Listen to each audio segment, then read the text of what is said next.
There are many reasons to look into alternative cryptocurrencies than Bitcoin. First and foremost, the ludicrous price that it's trading at these days. We'll take a look at all those in today's video, as well as discuss why Ethereum, the second most valuable crypto in terms of market capitalization, may be a cryptocurrency to skip at this moment, if you're looking to get into cryptocurrency as a store of value. So, lovingly, gently, tenderly, caress that like button for the YouTube algorithm, and let's dive right in. You're watching Finance Squared, and I'm your host, Derek West. On Finance Squared, we love to talk about personal finances and all that entails, including investing, trading, entrepreneurship, and yes, cryptocurrency. And Ethereum is the second most sought after cryptocurrency in the world. And there's good reason for that. There's also a good reason as to why other altcoins are probably better positioned right now to take the throne of the cryptocurrency king, Bitcoin. But why would anyone want an alternative currency to Bitcoin? Oh, I don't know, maybe because people want to actually use their money and not just watch it grow into a behemoth of unheard of proportions. Not even sure if they can spend it anywhere. Okay, so that was a little bit of a dig at Bitcoin. That's somewhat unfair. Bitcoin can be used at tons of places that normal people shop at, and not just on the dark web to purchase slaves and illicit drugs. For example, at gas stations and in some malls and lots of vending machines. But there are quite a few issues with Bitcoin, even aside from the insane price that still, even after becoming the most valuable asset on earth, fluctuates wildly. I don't know if you've been paying attention lately to the price of Bitcoin, but at one point it was as high as $41,000 per coin, and it has dropped to as low as $30,000 within a week, sitting at about $35,000 as I record this. And who knows where it's going to go from there. Luckily, there are tons of cryptocurrencies out there. Which one should a person, for example, let's say you, which cryptocurrency should someone who wants to acquire one get if they just want a stable cryptocurrency that can be used to trade goods and services, without having too much fluctuation in their life? Well, a lot of people look at Ethereum as the cryptocurrency of choice if they're not going to be using Bitcoin. In fact, one look at Coindesk.com, the source for anybody who wants to know tons of info on the latest and greatest cryptocurrencies available on Earth. And you'll see that Ethereum is one of the more valuable altcoins out there, with altcoin being the preferred label by crypto geeks. But what is Ethereum? I'm assuming by now that you know that it's a cryptocurrency, but how is it different than Bitcoin? By now, most people know what cryptocurrencies are to a certain extent, and I did a whole video on exactly what cryptocurrencies are and why they're useful. So please check it out in the video card above if you'd like to learn more. But just ever so briefly, cryptocurrencies are digital currencies, i.e. mediums of value transmission that have no or limited physical representation. They're not tied to central banks, most of them anyway, and that could change in the future. And they are usually based off of a blockchain. And a blockchain, for all intents and purposes, is a decentralized database of information with each transaction representing an immutable, that is, it can't change, folks, an immutable block in a chain. That's in most cases. We're going to see in a little bit that Ethereum actually breaks this design principle, and its blocks can consist of smart contracts. But Ethereum is just one of those types of currencies that's built on a blockchain. Well, more accurately, Ether is the cryptocurrency. Ethereum is the open source blockchain upon which Ether is built upon. You're going to hear me say Ethereum quite a bit throughout this video. Just remember that Ethereum is the open source blockchain technology. Ether is the currency, and it's oftentimes considered a fuel for Ethereum of sorts. It gets complicated, as I'm sure you're about to find out. But you're going to want to stick with me on this one. You're about to see why you should or shouldn't buy Ethereum as a store of value, like you would with Bitcoin. Like Bitcoin, Ethereum can be used for sending and receiving value globally without a third party watching or stepping in unexpectedly. Ethereum, the blockchain upon which the coin is actually built, is a little bit of an ambitious proposal to decentralize the internet in total and give users back the rights to their own data from large monopolies like Facebook and Google, upon whose services I'm using to publish this video. Awkward. Now, how is Ethereum different than Bitcoin? All cryptocurrencies were not created equal, and that is particularly true with currencies like Bitcoin and Ethereum. And we're not just talking about the price in dollars today either, folks. Like I talked about earlier, they're similar in many ways and different in other ways. Both are cryptocurrencies. Both are based on the blockchain, ensuring that they're not controlled by single central entities. But Ethereum has a much different goal than Bitcoin. Bitcoin was designed to be a store of value, i.e. it was designed to be a currency, much like money.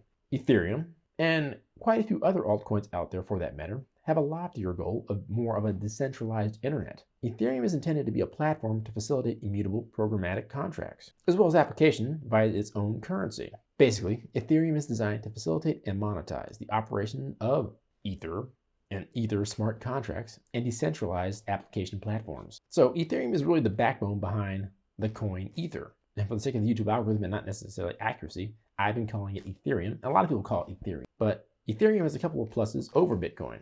Most notably, its transaction speed. Ethereum can have its transactions executed in the seconds range, whereas Bitcoin transactions tend to take minutes to execute. As I'm sure many Bitcoin enthusiasts will remind us all, transactions need to be validated for a block to be added to the chain. That is called proof of work in Bitcoin, or in general. Now, Ethereum, or Ether the currency, will be using in the near future, in Ethereum 2.0, a concept called proof of stake. What is proof of stake? Nope. It's not validating that the meat on your plate did indeed come from a dead cow. Proof of stake, like proof of work, is a consensus mechanism.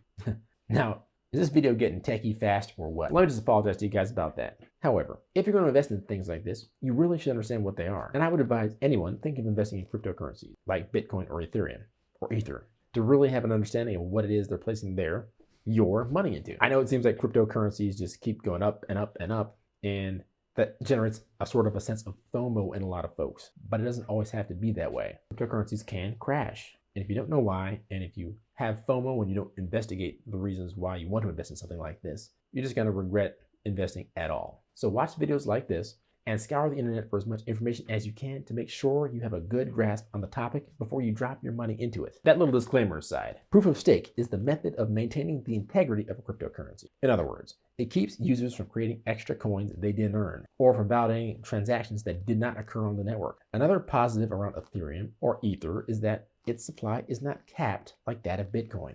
Now, recall that Bitcoin was designed to be limited in number to make sure that it had an intrinsic value. Ethereum has a supply schedule, which is just enough to secure the network and is determined by Ethereum's community. Another plus for Ethereum is that because it's relatively new, it has the hearts and minds of many developers in the community and around the globe. Ethereum is probably going to be part of the basis of more decentralized internet, or at least inspire the design of a more decentralized internet. Another plus in some people's minds for Ethereum is that it uses smart contracts. A smart contract is like a regular contract, only they can have cases. An example to help explain what I mean by this, that I see oftentimes in a lot of places, is that let's say a Bitcoin contract is equivalent to saying, send Timmy $500, whereas an Ethereum contract is equivalent to saying, send Timmy $500 if it's the 25th of June. Both simplifying contracts and making them more efficient and more useful. All that's great, and I personally think Ethereum or networks like it or similar to it may be part of a decentralized internet revolution in the years to come. However, as a store of value, it's still quite better than quite a few fiat currencies out there.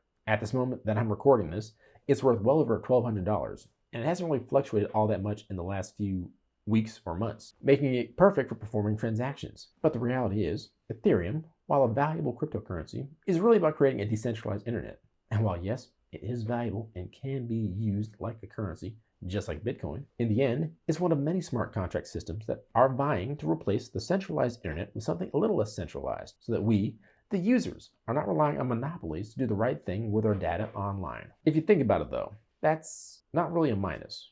In fact, it's a positive for Ethereum. And that, along with the fact that it's likely to develop and get better well into the future, whereas Bitcoin is likely to stay stale, means that Ethereum has a higher ceiling than Bitcoin eventually. But as far as currencies go, and replacing fiat currency for the here and now, Bitcoin probably is a better cryptocurrency overall, since it was designed to replace fiat currencies and replace their issues. That doesn't make Ethereum something that you should just dump, but Ethereum was designed for a larger purpose, making smart contracts not require third-party interactions, which is great, but it's a much different goal than that of other altcoins and Bitcoin in general, which is one of the reasons why I don't own any Ethereum myself. But that was the journey into the wild and crazy world of alt currencies with the king, or should I say court jester of alt currencies, Ethereum. Make sure you hit that subscribe button and turn on post notifications, as we have more videos coming out on this topic in the very near future, including the alt currency that might turn an average investor into a millionaire, and why that still doesn't matter. But remember, a goal without a plan is a wish. A goal with a plan and no action is a wish list.